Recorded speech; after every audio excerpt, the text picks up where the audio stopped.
Estamos hablando de la nueva ley de contratos del sector público que ha entrado en vigor el 9 de marzo. Es la ley 9/2017. Es una ley muy extensa y quizás en este desayuno ya llegamos tarde, en el sentido de que probablemente ya conozcáis muchos el desarrollo de la ley, cuáles son los principios básicos. No obstante, la ley es compleja y yo creo que recordar algunas de las líneas generales de la misma no vienen mal. Entonces, estamos en la nueva ley de contratos del sector público. ¿Esta ley de dónde viene?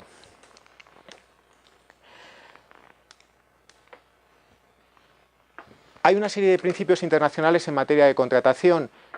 Anteriormente, Félix, tú me estabas comentando que te estaban exigiendo de universidades europeas. ¿De dónde venimos? Hay una serie de normas internacionales.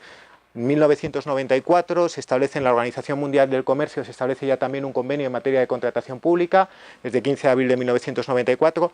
Hay una ley de contratación pública, de contratos públicos de las propias Naciones Unidas, de 15 de junio de 1994, y la Unión Europea ha regulado esta materia. En España teníamos unas leyes de los años 50, hay una ley de 1996, se produce una transformación en el año 2001 y posteriormente la ley de contratos del sector público de 2007 y la del texto refundido de 2011.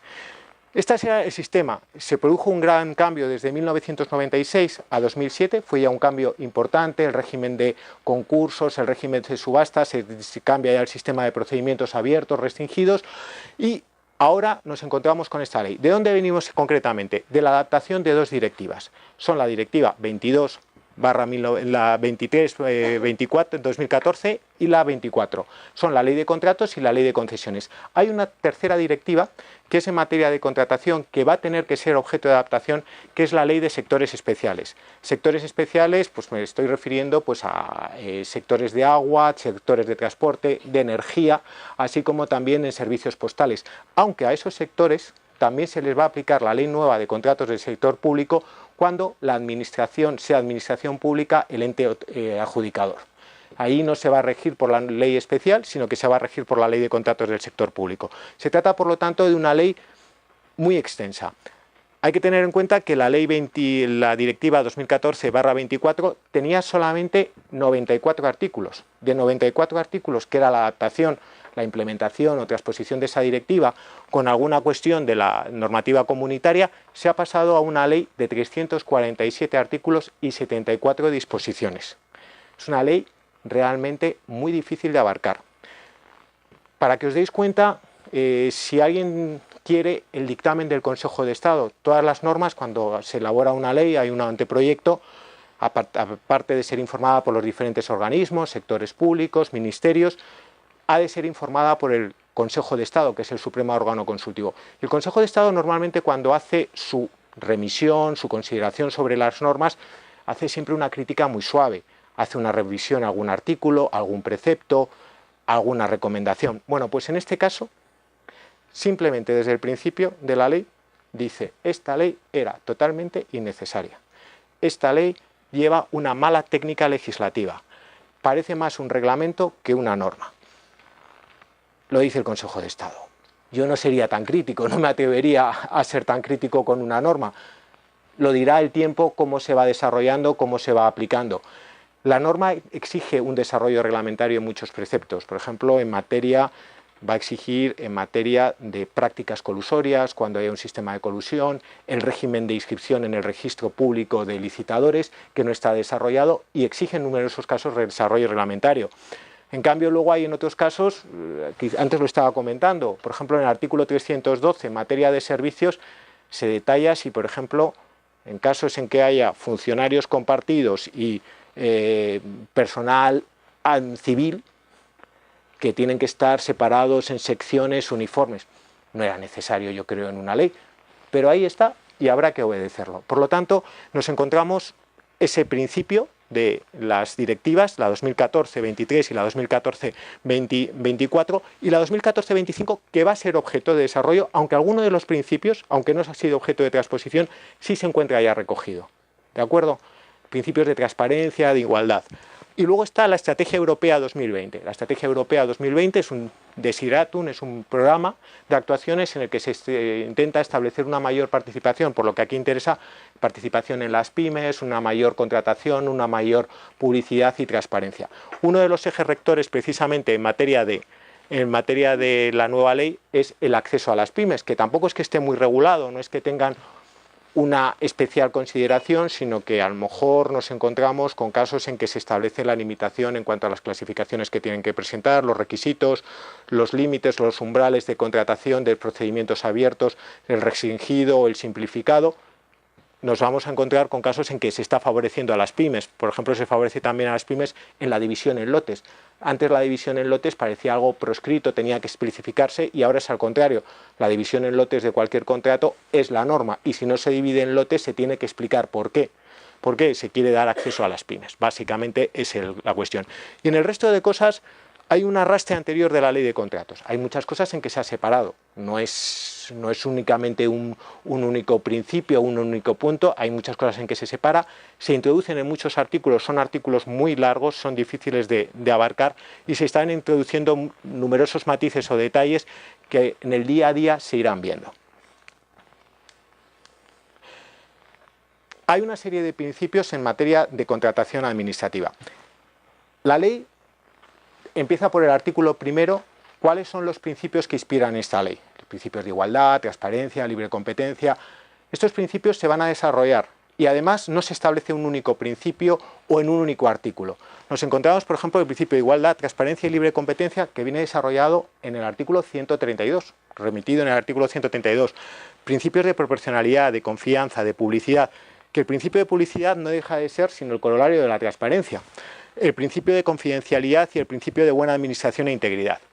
El principio de igualdad, transparencia y libre competencia. Bueno, pues todos han de participar en un régimen de igualdad, en un régimen de transparencia. Aquí, ¿cómo se consigue? Básicamente, uno de los objetivos es la publicidad a través del perfil del contratante. El perfil del contratante, las administraciones públicas que vayan a contratar tienen ese perfil del contratante.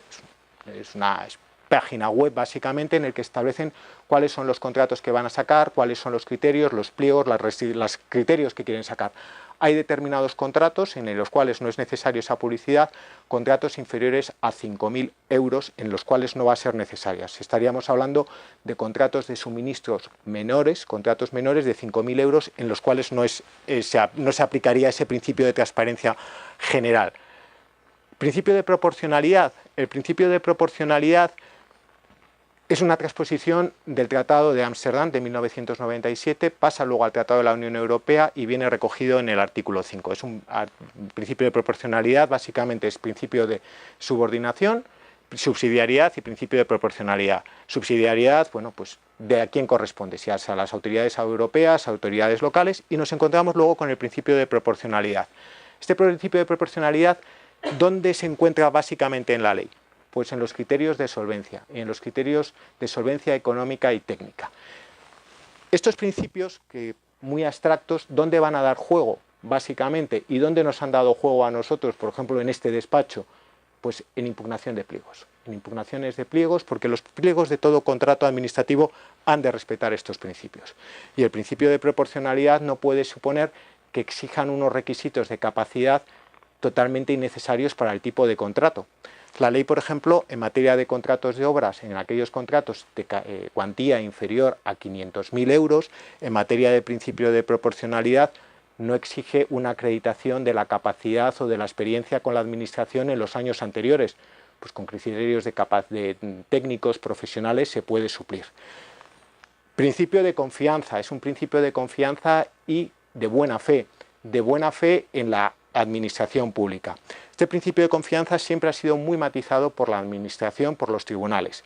El principio de confianza lo encontramos, tiene sus reflejos en la ley en las cuestiones de modificaciones de contratos administrativos. La modificación de los contratos administrativos yo creo que va a ser uno de los grandes caballos de batalla de la nueva ley.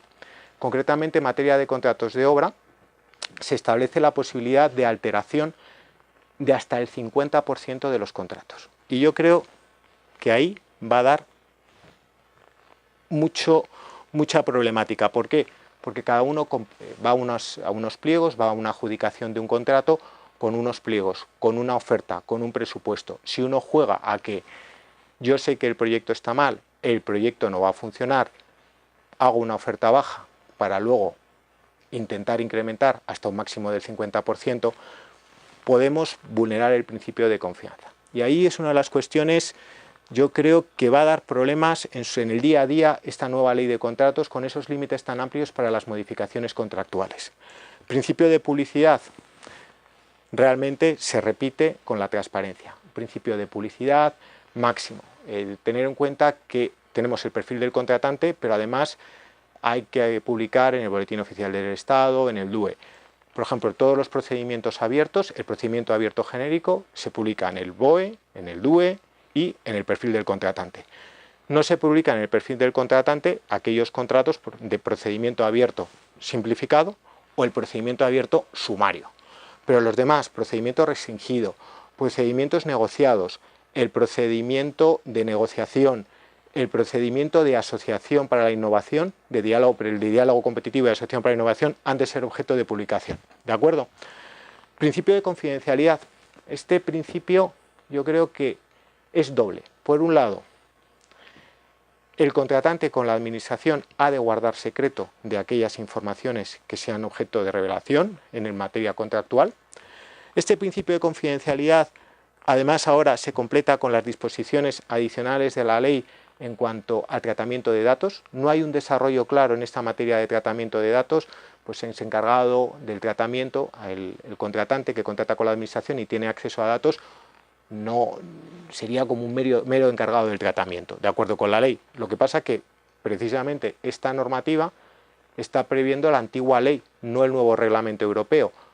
Ya estamos en un primer momento en el que hay una inadaptación de la ley cuando se sabía, cuando se promulgó esta ley, que ya estaba el reglamento europeo.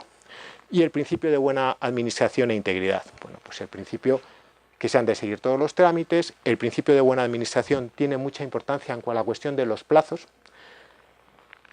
Se intenta evitar dilaciones indebidas en cuanto a la adjudicación, la posibilidad de renunciar al contrato si a los 4 meses no se ha procedido a la adjudicación. Se establecen también plazos muy concretos en cuanto a cuándo se puede, qué tiempo de publicidad tienen que tener, por ejemplo, las normas. En relación con este principio de publicidad, por ejemplo, nos encontramos con unos decalajes según el tipo de contrato. Contrato abierto, 35 días. Si es contrato abierto de concesiones, nos encontramos con 30 días, resto 26. Procedimiento abierto simplificado, 20, 15 días. En el procedimiento abierto restringido, 15 o 5. O sea que no hay 10 o 5, perdón. No hay unas reglas y hay que ir paso por paso. Básicamente estos no son problemas generales que los pliegos, sino que los pliegos resolverán. Y el problema va donde va a estar en cuanto haya algo en el que se sospeche que no se está respetando el principio de proporcionalidad. Hay unos criterios desorbitados y parece que han buscado el muñequito concreto para dar el contrato. Nos encontramos con que el principio de publicidad se ha acudido de una forma a un contrato abierto simplificado para evitar la publicación en el BOE, en el DUE. Principio de confidencialidad, otro de los caballos de batalla. No sé si alguno de vosotros ha estado en alguno de algún recurso, en alguno de los recursos administrativos en los cuales hay que ir al tribunal y te enseñan el expediente y te encuentras confidencial, confidencial, confidencial. Este principio de confidencialidad, pues, las ofertas que se van a presentar por parte de los contratantes, de los licitadores, están protegidas por la confidencialidad. Ha de ser el administrado, el licitador, el que ha de determinar qué es confidencial. Hay una técnica que es todo es confidencial. Bueno, este principio de confidencialidad no lo permite. El principio de confidencialidad va a decir secretos de empresa, secretos profesionales, pero no todo es confidencial. La marca de la Coca-Cola, la fórmula de la Coca-Cola será confidencial. A lo mejor cómo se establece una técnica de implementación de rebaja de costes puede tener carácter confidencial. Cómo se llega a ser tan competitivo, pero no todo es confidencial. Con lo cual hay que tener un poquito de tiento porque contra el vicio de pedir está, ¿no?, la virtud de no dar. Pues esto es lo mismo, el principio de confidencialidad, y no hay una regla. O sea, en principio de confidencialidad es al final el tribunal el que va a determinar qué se puede considerar confidencial o no. Por lo tanto, estos son principios muy extensos. Ha sido el desarrollo, la enumeración, ha sido objeto también de crítica. Aquí no se ha salvado de crítica nada. Dicen, esto es una ley, no es un conjunto de principios programáticos. Hay una técnica ahora con tantos anglicismos, el soft law, ¿no? Pues el soft law, que hace referencia a la reglamentación, no son normas legales, y dicen, esto es una soft law, no es realmente una ley. Bueno, es lo que tenemos y con esto vamos a vivir muchos años. Y bueno, al final será la práctica la que nos diga si esto es adecuado o no. Algunos de las novedades que tenemos en la ley, ya hemos dicho que estamos un intento de favorecer a las pymes. Pues a las pymes, ¿cómo se las va a favorecer? Pues facilitar el ingreso en el registro oficial de licitadores. Begoña me comentaba, a lo mejor grandes empresas que tienen grandes departamentos no es tan problemático. Para una empresa con unos medios más limitados acceder al registro de licitadores no es fácil. Exigen muchísimos mecanismos, requisitos, los programas informáticos a veces dan problemas. Nos encontramos también con el tema de los lotes que nos hemos dicho, el tema también de determinados contratos, umbrales de contratos, a partir de los cuales es más fácil para una empresa pequeña acceder. Pero no solamente se trata de las pymes, se establecen otros mecanismos. Se siguen los objetivos marcados en la estrategia europea, que son los relativos a las pymes. La simplificación de la documentación es un desideratum. Sí, es más fácil, siempre y cuando desde el momento en que está el perfil del contratante puedes tener acceso directo y también en el momento en que estás inscrito en el registro oficial. ¿Por qué? Porque en el momento en que estás inscrito en el registro oficial ya has demostrado tu capacidad. También es cierto que se establece el principio de declaración responsable. En muchos pliegos la idea es declaración responsable. No tienes que acreditar exactamente, más que a través de la declaración responsable, que no estás incurso en ninguna prohibición de contratar, que tienes todos los requisitos. Eso es la teoría. Ya veremos cómo se va desarrollando en la práctica. Lo mismo, simplificación de acreditación de la aptitud para contratar, no necesidad de acreditar trabajos y hay algunas novedades, por ejemplo, la posibilidad de pago directo a los subcontratistas. Bueno, pues dentro de esa idea de favorecer a las pymes, la subcontratación está permitida, tiene que estar, en principio, si no se prohíbe o se indica en los pliegos, o tiene que estar prohibida. Pero si nada se indica, en principio va a estar permitida, eso sí, hay que comunicar a la administración. Anteriormente se hacía referencia a un tope del 50%. En contratos de obras, más del 50% no se podía subcontratar. Ahora lo que se establece un tope del 30%. En materia, en el momento en que se está subcontratando a más del 30% de los trabajos, de los servicios, en ese caso hay unos labores, unos deberes de información. Se tiene que acreditar que se está pagando a los subcontratistas. Los subcontratistas además tienen derecho a exigir o tienen en determinados puestos la posibilidad de ser pagados directamente por la administración. Hay también una dificultad para los subcontratistas, la factura electrónica. Todo ahora se va a llevar por un sistema de facturación electrónica. Se intenta también facilitar los pagos. Contratos de obras, la regla general es que los contratos de obras se van a emitir certificaciones mensuales. En los 10 días primeros de cada mes se considera cuál ha sido el trabajo hecho y se establece un periodo de pago de 30 días, de acuerdo con la Ley de Medidas de Lucha y Morosidad. Ya veremos si se cumplen. Aquí hay empresas que contratan con la administración pública, yo no sé si los 30 días se han cumplido alguna vez. Pero por las certificaciones, ellos certifican más tarde. Certifican más tarde, pero por eso digo que al final en el truco, porque las certificaciones las emiten cuando quieren. El final de obra, por ejemplo, ahora se establece un plazo desde que se ha finalizado la obra, tienen que hacer la recepción en 3 meses, máximo 5. Si se retrasa, ¿quién va a suspender el contrato? Cuando ya se ha iniciado. ¿Quién va a solicitar desistir de un contrato que se ha iniciado cuando tú ya has invertido? Cuando además las penalizaciones que puedes, has solicitado además un sistema de financiación en el que tus acreedores van a tener unos límites en cuanto a la posibilidad de recibir indemnizaciones, que por ejemplo eso es muy curioso. Se suprimen determinados contratos. El contrato de colaboración público-privado, ese contrato que no ha llegado a mucho término, se ha suprimido. Se suprime también el contrato negociado por razón de la cuantía. Los por razón de la cuantía eran aquellos contratos, contratos sin publicidad, en los que por razón de la cuantía se producía la adjudicación a dedo. Esos contratos han dado lugar a muchos problemas, siempre una parte ahí de cajón desastre, y por la razón de transparencia, por la idea de principios de igualdad, se ha intentado eliminar. Tenemos también una reordenación de los contratos. Los contratos ahora se establece la eliminación del contrato de gestión de servicios públicos. Nos encontramos con el contrato de obras, con el contrato de suministro, servicios y los contratos de concesión de obras y de servicios, más simplificados. Luego hay algunos otros tipos de contratos, o más que con tipos de contratos en la forma de adjudicación, contratos, el procedimiento de diálogo competitivo o el de asociación para la innovación, que es un contrato muy sugerente en cuanto a la forma, difícil de comprender, pero intentaremos luego hacer una referencia breve al mismo, por lo menos en cuanto a la dinámica. Hay también una reducción de los umbrales máximos para los contratos menores. Los contratos menores son contratos en los cuales vamos a escapar de este régimen de contratación tan pública, 40.000 euros para los contratos de obras y 15.000 euros para el resto.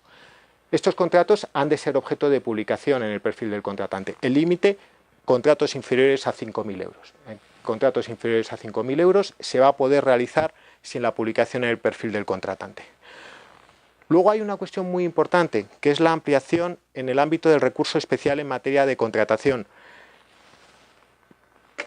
El contrato se ha rebajado los límites, estamos hablando ahora de 3 millones de euros y de 100.000 en contratos de obras y 100.000 euros en los contratos de suministro de servicios. Se elimina lo que se llamaba la cuestión de nulidad y se agrupa todo en el ámbito del contrato del recurso especial. Va a ir a los tribunales de contratación, al Tribunal Central de Contratación de Recursos Administrativos, y en las comunidades autónomas los que establezcan los mismos. También los ayuntamientos que sean considerados como gran población podrán establecer sus propios tribunales y, en su caso, las diputaciones provinciales podrán generar esos tribunales. El procedimiento, pues un procedimiento bastante rápido y expeditivo, 15 días desde que se conozca, básicamente, ahí los plazos se van a contar dependiendo de qué tipo de acto se va a recurrir. Los recursos, publicaciones, licitaciones, cualquier acto de trámite, la adjudicación, modificaciones, el rescate de una concesión administrativa de un contrato, se va a poder recurrir. Hay que interponer el recurso en el plazo de 15 días, se puede solicitar la entrega del expediente, pero la solicitud de entrega del expediente no va a interrumpir el plazo, por lo cual hay que correr. Estos recursos hay que correr. Cuando es la adjudicación, se va a suspender el contrato, hay una medida cautelar, se suspende la tramitación, salvo en aquellos casos de especial interés general, se va a suspender. Y cabe la posibilidad de pedir medidas cautelares. Antes se hacía referencia al concepto de medidas provisionales, hoy hacemos referencia al concepto de medidas cautelares, y luego ya la resolución se podrá recurrir en vía contenciosa. El recurso especial en materia de contratación sigue manteniendo su carácter de potestativo y es de carácter gratuito. Eso hay que tener cuidado porque hay comunidades autónomas que han cobrado este recurso. Hay unas tasas, no es mucho, por ejemplo en Cataluña sí se establecía una tasa. La ley de contratos del sector público tiene principios básicos y se aplica también a las comunidades autónomas. Y el principio de gratuidad de este recurso se nos va a aplicar a todas las instancias, tanto sea de carácter local como sea de carácter autonómico y por supuesto el carácter estatal. Y luego tenemos la obligatoriedad de la contratación electrónica. Félix, ahí tienes tu trabajo. Toda la contratación con la administración se va a exigir una tramitación electrónica. Esto tampoco es una novedad. Ya en las leyes 39 y 40/2015, en la ley de régimen jurídico y en la ley de las administraciones públicas, se establece el principio siempre de todo cero papel. Cuestiones han de ser tramitadas electrónicamente. Esto puede generar un problema sobre todo en empresas pequeñas, en autónomos, porque actualmente no se exige que sea persona jurídica. Anteriormente siempre se exigía que el contratante, el adjudicador, sea una persona jurídica. Nos encontramos con que puede haber personas físicas. Pues puede haber empresas pequeñitas que intenten trabajar con un ayuntamiento. Yo he trabajado en ayuntamientos, he sido asesor de ayuntamientos en en varios ayuntamientos que no tenían servicios jurídicos y he prestado servicio. Entonces, no es lo mismo, estamos pensando aquí en Madrid, grandes empresas que contratan, que en un ayuntamiento de 2.000 o 3.000 habitantes en el que hay que adjudicar la canalización a Pepe e hijos. En esos casos, la contratación electrónica lo van a tener bastante complicado. Tendrán que modernizarse, a la fuerza ahorcan. Aquí, la verdad que cuando hay dinero de por medio, la gente espabilamos todos. Y yo el primero, que yo soy de los que anda en materia electrónica con pedales, y aprendes.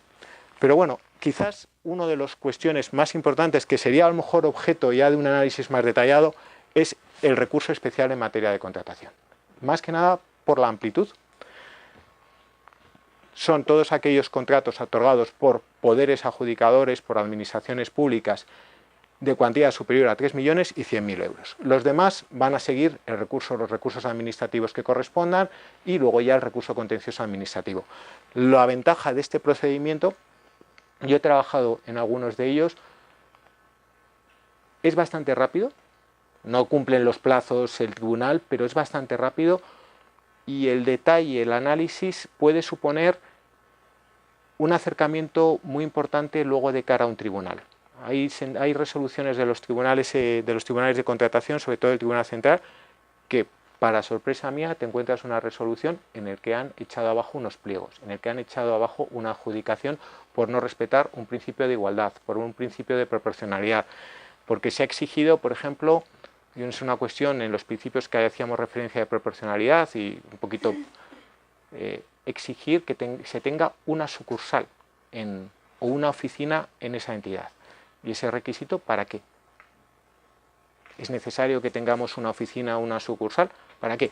¿Para contratar a alguien que tú me digas? Bueno, pues ese tipo de cuestiones, o para favorecer a una empresa que ya está allí situada, y yo tengo que asumir el gasto de abrir una oficina, contratar un servicio telefónico. Bueno, pues ese tipo de cuestiones, por ejemplo, el Tribunal de Contratación lo ha echado abajo, ¿de acuerdo? Por lo tanto, y es bastante rápido, o sea, a lo mejor cuestiones ya muy complejas, pero ese tipo de cuestiones las resuelve. Y yo estoy bastante contento con cómo funciona. Es un órgano, se supone, es independiente, en cierto modo, no deja de depender del Ministerio de Hacienda. Los funcionarios son elegidos por un plazo de 6 años, pero funciona bastante bien. Vamos a ver un poco los contratos que hay, los tipos de contratos, brevemente, porque si no os voy a extender demasiado. Contratos de obra y concesión de obras, contratos de servicios y contratos de servicios, contrato de suministros, supresión del contrato de colaboración pública-privada y la asunción del riesgo. Tenemos contratos de obras, contratos de servicios, suministros y contratos de concesiones de obras y de servicios. Los plazos, contratos de concesiones pueden ser de hasta 40 años, contratos en los que se haya ejecutado la obra y se explote la obra y luego también se explote el servicio, máximo 40 años. En aquellos contratos de servicios en que no haya ejecución de obra, nos estamos entrando en los ámbitos del contrato de 25 años. Y en el ámbito de los servicios sanitarios, el plazo máximo es de 10 años, salvo que se haya ejecutado la obra, que entonces podríamos incluso acudir a los 40. Los contratos de obras y de concesión, de concesión de obras, bueno, el de servicios se remite subsidiariamente de aplicación supletoria a toda la normativa de concesión de obras, que sería como el gran servicio, el gran tipo contractual. Hay un elemento básico y es la asunción del riesgo. La asunción del riesgo para determinar cuándo vamos a encontrarnos con un contrato de obra o con un contrato de concesión es la asunción del riesgo. Si la asunción del riesgo de la explotación de la obra, del servicio, corre a cargo del administrado, nos vamos a encontrar con la necesidad de un contrato de concesión. El contrato de concesión exige primero un estudio previo, un plan de viabilidad con información pública, puede ser sustituido por un estudio económico-financiero en determinados casos. En esos estudios, esa información pública va a encontrarse también los casos en que la posibilidad de un informe medioambiental, la posibilidad de información medioambiental se realice conjuntamente con ese plazo de información pública y luego ya va a iniciarse el procedimiento de adjudicación correspondiente. Contrato de concesión, se regula en el contrato de concesión, y eso sí que para los particulares es importante, es el régimen de financiación, la posibilidad de acceso a financiación. Se puede realizar sistemas de financiación, de préstamos, créditos, valores, bonos, obligaciones, valores representativos admitidos a negociación, y también se establece la posibilidad de hipoteca. Una hipoteca que ya se establecía anteriormente, eso no es ninguna novedad, se establece la posibilidad de hipoteca. ¿Qué ocurre? Que todas las garantías que se presten no podrán extenderse en ningún caso más allá de la posibilidad del tiempo que dure esa concesión. No va a poder otorgarse una hipoteca por un plazo superior, no va a poder otorgarse una prenda por un plazo superior. En materia de obras, se sigue un sistema alemán de terminología, todas aquellas alteraciones del suelo, del vuelo. En materia de obra se quiere siempre separar lo que es el proyecto de obra, que se va a considerar como un contrato de servicios, salvo supuestos excepcionales, de la ejecución de la obra en sí. En las certificaciones, el contrato de obra, la idea es pagar por medio de certificaciones, se van a realizar emisión de certificaciones cada mes, más o menos, y se pagarán en función de lo ejecutado. Y finalmente habrá una recepción de la obra. La recepción de la obra, teóricamente, 3 meses, y se puede realizar hasta un plazo de 5. En los contratos de obra, uno de los caballos de batalla que comentaba, la modificación. En principio, las modificaciones de los contratos de obra se pueden realizar, se pueden introducir modificaciones. La idea es que la modificación, si va a haber modificaciones en general en cualquier contrato administrativo, tiene que venir establecido en los pliegos. Si no vienen los pliegos, no se podría hacer, salvo situaciones especiales que será la propia administración la que lo explique, con lo cual la administración puede sacar siempre un informe explicativo de una necesidad de reforma y habrá la modificación. Y el problema aquí es en la cuantía, un 50% más, se puede incrementar hasta un 50% más. Este 50% más puede dar y generar graves problemas. A mí, como abogado de empresas de construcción, me encanta que haya la posibilidad del 50%. ¿Por qué? Porque en muchos casos los proyectos están mal hechos. Eso, quien se haya enfrentado con una obra pública se encuentra con que los proyectos, un trazado de una carretera que le han facilitado, no ha tenido en cuenta un estudio geotécnico del suelo, que el suelo se mueve, que hay unas margas deslizantes, que hay un problema de suelos calizos que no soportan la estructura. Y esto da lugar a juego. El problema es que muchas veces todos sabemos que ese problema existía antes de estar ahí. Sabemos que se puede jugar a la baja, sabemos que presentamos un proyecto con un valor estimado, con un precio inferior al que nos están exigiendo, y llegado el momento no va a haber más remedio de continuar con nosotros. Si se supera el 50% tendría que acudirse a un nuevo contrato, a un nuevo pliego, pero en estos casos no. Con lo cual ahí hay un margen siempre de incertidumbre y puede dar lugar, lo siento mucho, a cierta picaresca por parte de la administración y por parte de la contratación. Está ahí, es necesario. Las obras, yo creo que no ha habido ninguna obra pública que se ajuste nunca aquí, vamos, y en Lima, en ningún sitio. Canal de Panamá, obras en Estados Unidos, en Hamburgo creo que empezaron con la Filarmónica, el Teatro de la Filarmónica, no sé si eran 300 millones y luego que acabó en más de 1.000 millones. O sea, que esos problemas se generan. Pero ahí está. Los contratos de suministro, de entrega de productos, contratos de servicios. Hay un problema con determinados contratos en los que no está claro si va a ser contrato administrativo, va a ser un contrato privado. En la administración siempre hay contratos, la administración puede haber contratos administrativos, contratos privados. La administración pública, la ley amplía y nos encontramos con Estado, comunidades autónomas, entidades locales, diputaciones provinciales, también organismos autónomos, autoridades independientes, que es otra clasificación, las universidades públicas, que van a ser siempre administración pública. Luego nos encontramos con entidades pequeñas, entidades locales, con empresas del sector público que no tienen la consideración de administración pública, distinción de poder adjudicatario. Pero todas ellas pueden celebrar tanto contratos públicos como contratos administrativos como contratos privados. La ley de contratos no se va a aplicar a todos los contratos. Hay algunos contratos que salen, por ejemplo, contratos de defensa. los contratos en materia de defensa, contratos en materia de seguridad, salen, hay una ley, la ley 24/2011, que se regula en ese apartado. También nos encontramos, por ejemplo, con un sector muy importante que son todas lo que son las concesiones de maniales. Las concesiones de maniales no se van a regir por esta ley. Concesiones de maniales, Ferroglobe, minas. Nos encontramos con concesiones mineras que se van a regir por su propia ley, por la ley de minas. Concesiones en materia de aguas, que se van a regir por la ley del dominio público hidráulico. Concesiones en materia forestal, concesiones en materia de carreteras. Son concesiones que se rigen por su propia ley. Y una de las cuestiones, los contratos de suministro, si estoy haciendo referencia en atención a Félix, de las cuestiones que ha comentado anteriormente cuando estábamos tomando el café, los programas informáticos. Todos aquellos supuestos en que se trate materias de propiedad intelectual son contratos privados, con una excepción, los contratos de programas informáticos. Los contratos de programas informáticos se van a poder considerar dentro de los contratos administrativos. Y uno de los problemas de los contratos informáticos, los de licencias informáticas. Son licencias de derechos de propiedad intelectual que podrían recogerse como contratos privados, pero la ley parece, porque no hay una definición clara cuándo vamos a estar, la ley no dice los contratos informáticos serán siempre, dice cuando puedan ser contratos de suministros o de servicios se regirán por esta ley. En esos casos básicamente es el pliego. Y uno de los problemas de los contratos informáticos es regular, por ejemplo, la renovación de las licencias. En principio debería estar incluido dentro de estos contratos, ¿de acuerdo? En el pliego debería establecerse.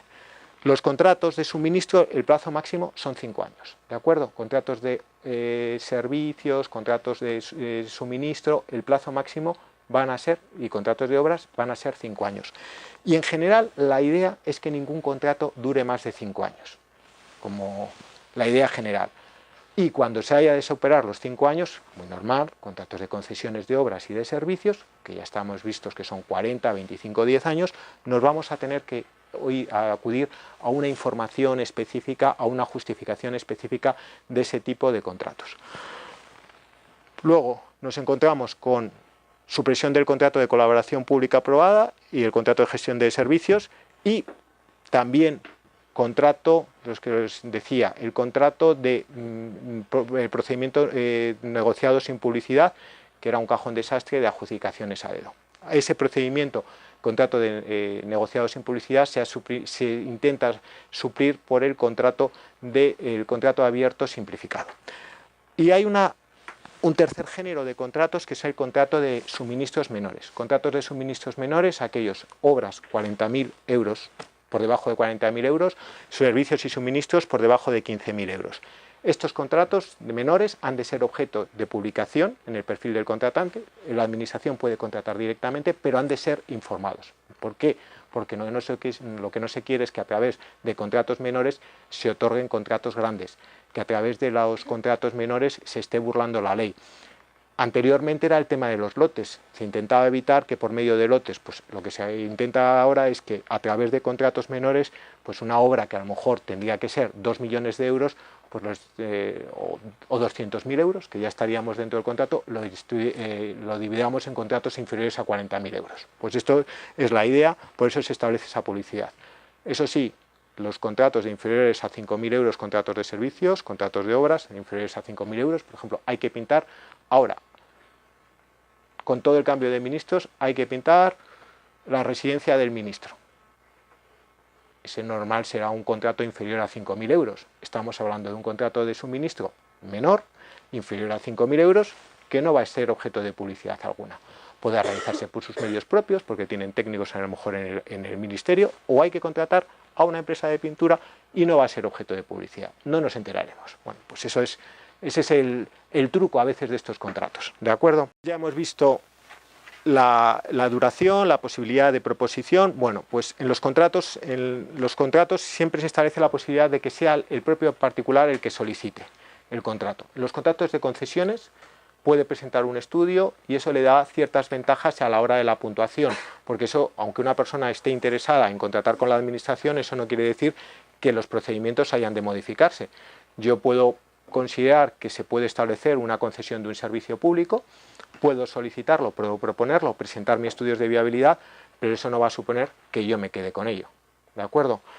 Y luego hay un mantenimiento del equilibrio público, no lo he querido mencionar antes, una de las ideas, el principio de igualdad y el principio de seguridad, se establece el mantenimiento del equilibrio económico del concesionario. Mantenimiento del equilibrio económico del concesionario viene recogido en el artículo 170 de la Ley de Contratos y está recogido de esa manera, ¿de acuerdo? El mantenimiento del equilibrio económico del concesionario no, para mi gusto, es una norma ciertamente compleja. Se establece en aquellos casos la posibilidad que se introduzcan modificaciones por la administración pública y en esos casos habrá que realizar un estudio, un examen, consultar con el particular, pero por ejemplo, temas de demanda. Cuando uno concurre a una concesión de un servicio público, va con un plan de viabilidad y la administración, dentro de los trabajos preparatorios, de cualquier concesión, tiene que haber un plan de viabilidad y ese plan de viabilidad ha sido objeto de información, ha sido presentado por la administración y nos encontramos con que el plan de viabilidad no se cumple de ninguna manera. Bueno, pues en esos casos la ley excluye la posibilidad de restablecer el equilibrio económico. La ley está pensando, por ejemplo, en exigencias y nuevas innovaciones tecnológicas que no estuviesen previstas, que se exijan, nuevas normativas administrativas que haya de cumplir el concesionario, que suponen un incremento del coste, y en estos casos se establece la posibilidad de o bien un restablecimiento o bien la posibilidad de separación con unas ciertas indemnizaciones. Un procedimiento ciertamente limitado.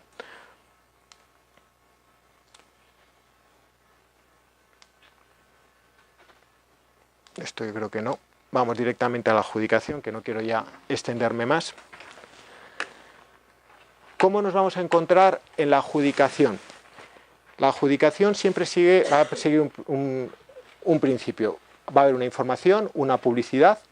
Nos encontramos también con la presentación de una serie de pliegos, esos pliegos que son verdadero contrato. Los pliegos han de ser incorporados al contrato.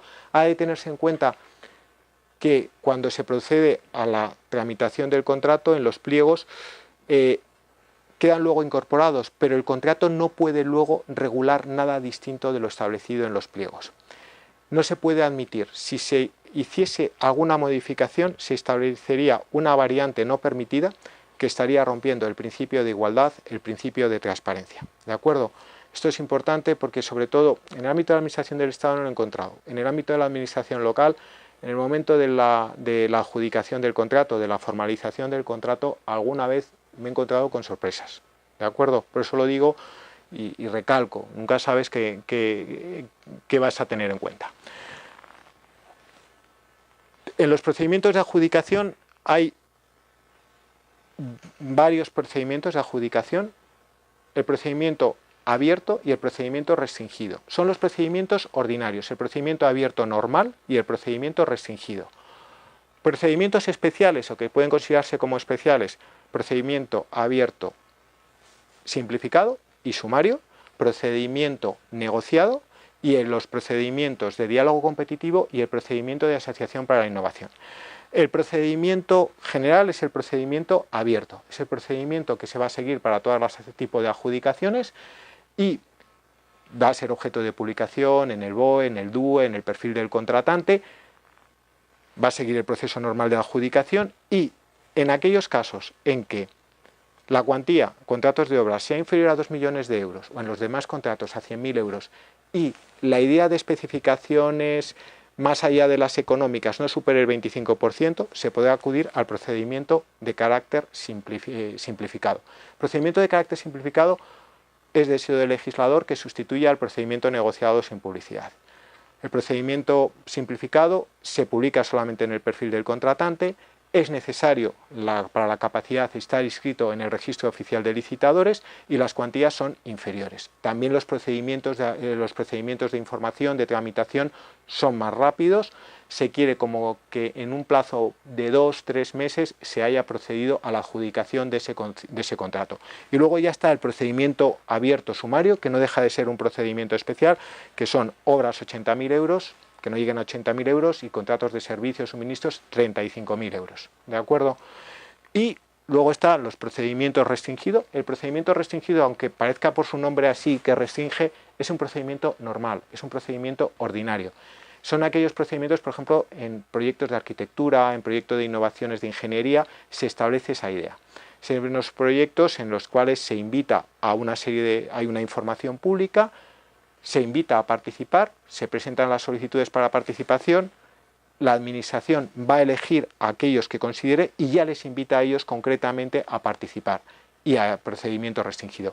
El procedimiento negociado se va a aplicar en los mismos sistemas, la misma idea, y esos procedimientos negociados son en aquellos casos en que no se pueda, por ejemplo, no haya más ofertas, en los que por la especificidad, por ejemplo, pensemos en un tipo de medicamento, en un procedimiento en el que solamente haya una empresa que fabrique un medicamento. Por ejemplo, ha pasado con el tema de la hepatitis, medicamentos especiales que están protegidos por patente, que solamente tiene una empresa la posibilidad de fabricación.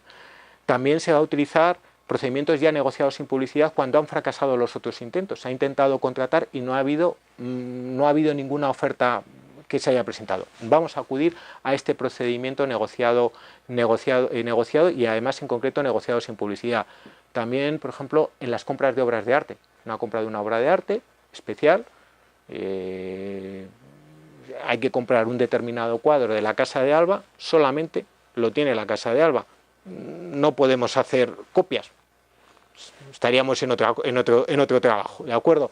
Pues en esos casos vamos a establecer también un procedimiento negociado sin publicidad, el procedimiento negociado sin publicidad. Hay que justificarlo, los procedimientos restringidos hay que por lo menos intentar participar 5 licitadores, en los procedimientos negociados al menos 3.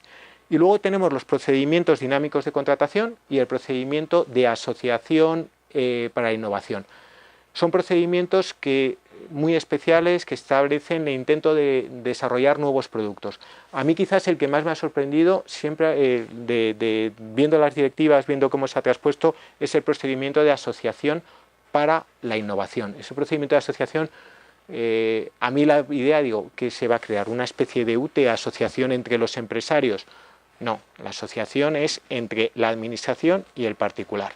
En ese caso, la administración va a solicitar a determinados particulares que desarrollen un proyecto, que desarrollen un nuevo producto. No hemos tenido, saco un caso para que veáis que se dan, no exactamente, no era con este procedimiento, sino que era un procedimiento de colaboración de los antiguos para el desarrollo de un sistema de programación informática de tejidos sanguíneos, tejidos humanos y bancos de sangre. Pues para realizar unos sistemas especiales de trazabilidad, de tal forma que cuando había un trasplante de un órgano, de un tejido o de una transfusión de sangre, se pudiese realizar un seguimiento exhaustivo, detallado, desde el momento de la extracción hasta el momento de su implantación en otra persona. Bueno, pues había unos sistemas informáticos, pero se pidió por una comunidad autónoma un servicio especial, un sistema de colaboración, y este sería, por ejemplo, el candidato ideal para ese tipo de programas. Hay diferentes fases, se invita, se presentaría por la administración su proyecto, a dónde quiere llegar con ese proyecto de contratación administrativa, se inicia una especie de diálogo, se mantiene en secreto con cada participante, se les va poniendo por la parte de la administración sus intereses, el particular va desarrollando, se le va a pagar los gastos, pero no tiene derecho luego en el caso de separación y se va restringiendo. Una primera fase de un primer estudio, se pasa a una segunda y una tercera fase. Y en el último momento es cuando se adjudica ya el contrato. Y en principio se va a adjudicar solamente a uno de esos contratantes que ha participado en el proceso de contratación. Ahí es muy importante en esos procesos que son muy extraños, no nos vamos a engañar, es muy importante el tema de la confidencialidad. ¿Por qué? Porque se están revelando secretos de la compañía. ¿De acuerdo? Pues estos son básicamente los secretos, el procedimiento, registro oficial, procedimiento de diálogo competitivo y luego quizás simplemente, y para acabar, que yo creo que ya estoy aburriéndoos demasiado, el tema de corrupción. El tema de la corrupción preocupa mucho en general. Las directivas europeas hacen referencia a ese principio de transparencia, de buena administración, de integridad. Aquí la corrupción se intenta combatir, es inevitable, la corrupción se intenta combatir con el principio básico de transparencia, el principio de igualdad. Y se crean unos mecanismos internos. Hay una oficina especial, está la Junta Consultiva de Contratación, los tribunales, pero hay una oficina, una entidad especial de supervisión nacional, es una entidad nacional de supervisión y supervisión de la contratación administrativa, dependiente del Ministerio de Hacienda, formada exclusivamente por funcionarios designados por un plazo de 6 años que se suponen como totalmente independientes. Estos funcionarios, aunque adscritos, tienen su régimen especial, van a regir internamente por sus propias normas y tienen una capacidad de supervisión. Están coordinados con el Tribunal de Cuentas y además están coordinados con el Parlamento, con las Cortes, con las comisiones de investigación que se creen tanto en el Congreso de los Diputados como en el Senado. Tienen que elaborar unos informes anuales del cumplimiento, los grados de contratación y aparte se han de emitir unos informes a la Comisión Europea.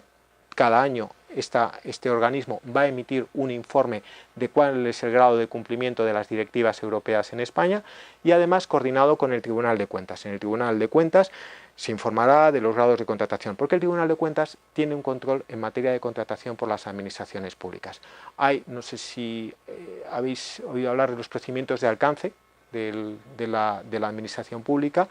Son unos procedimientos, hay una jurisdicción, el Tribunal de Cuentas no deja de ser un tribunal, aparte de emitir esos informes en los que señala que se ha incumplido, hay unos procedimientos judiciales que se siguen en el Tribunal de Cuentas. Yo he estado en alguno de ellos, es un sistema totalmente exquisito. O sea, llegas ahí a un tribunal, no son los tribunales de aquí de Plaza de Castilla, llegas al Tribunal de Cuentas, te entrega un ujier una toga inmaculada, te dan tu botellita de agua con una bandejita de plata, a las 11 se suspende el procedimiento.